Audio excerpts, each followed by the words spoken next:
前天与一个体制内的朋友喝茶，期间听到他颇有抱怨，提到这几年体制内工作强度太大了，其中有很大一部分就是应付各种上级机构检查，填不完的表格，做不完的资料，还有各种考核，把人累得半死。他觉得很多考核检查都是形式主义，都耗费了下面人太多的精力。然后他问了我一个问题，为啥我们的行政机构总要这么折腾呢？对于这个问题，我倒是有自己的思考。行政机构是一种特殊的社会组织，与普通社会组织不同的是，行政官僚机构是基本没有生存压力的。没有生存压力的社会组织就必然遵循一个自然规律，组织会自然衰退。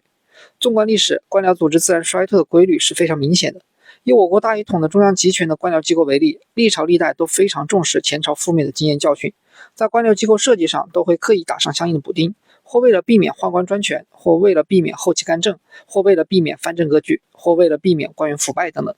所有的顶层设计初衷一开始都是好的，但是也无法避免官僚组织自然衰退的自然规律。只要一个朝代执政时间长一点，官僚组织系统总是会衰退的不成样子。明末崇祯年间，满清入关劫掠，一个2亿人口的中华帝国，最后朝廷能调集出来的野战军，也就是宣大2万左右的军队。就这样的军队，不但还欠6个月的军饷，而且还经常断粮。应该给军队提供后勤补给的地方官员，对于自己的军队基本都是关闭城门，拒绝提供任何补给。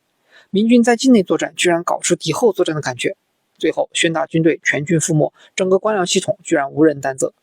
由此可见，在明末官僚系统衰退腐朽成什么样子。明后的清朝也好不到哪里去。嘉靖年间天理教起义，事先京城各级官员都得到天理教要起事的情报，但是这些官员个个装聋作哑，事不关己，高高挂起。最后几十个天理教徒竟然毫不费力杀入皇宫，皇宫光是侍卫就有几千人，但是这几千人的守卫部队面对几十人的天理教徒，大部分居然一哄而散。最后是皇子，后来的道光皇帝也不得不亲自提枪上阵，用火冲击杀了几名天理教徒，才算是打退了天理教徒的进攻。为什么中国历朝历代大多只能生存200到300年左右？原因无他，就是官僚系统的自然衰退也就能维持200年到300年的时间。到了王朝后期，行政机构的几乎所有官员都有一个基本特征，这就是懒政、惰政、不作为，让行政机构几乎处于停摆的状态。那么有没有办法对抗官僚机构自然衰退的规律呢？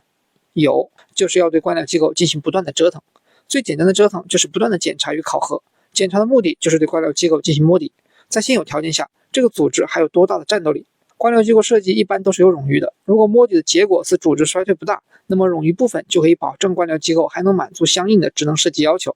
如果这个组织战斗力已经衰退得非常严重，那么上级部门就要考虑进行组织变革，直接裁撤合并相应的机构。这就是行政机关总是检查考核不断的深层次意义。